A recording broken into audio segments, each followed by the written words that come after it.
Ipinaabot ng Manila Police District ang kanilang aksyon kaugnay sa isang grupo na nagtangkang magsagawa ng kilos protesta sa Luneta Park, Manila.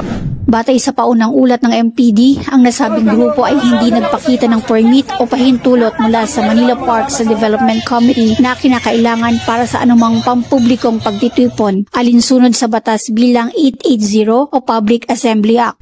Upang maiwasang anumang abala o posibleng kaguluhan at upang matiyak ang kaligtasan ng publiko, ayon sa MPD, ang kanilang ginawang hakbang ay hindi paglapag sa karapatan ng mamamayan kundi pagpapanatili ng kaayusan sa lungsod lalo na sa kasalukuyang kilos protesta sa naturang lugar.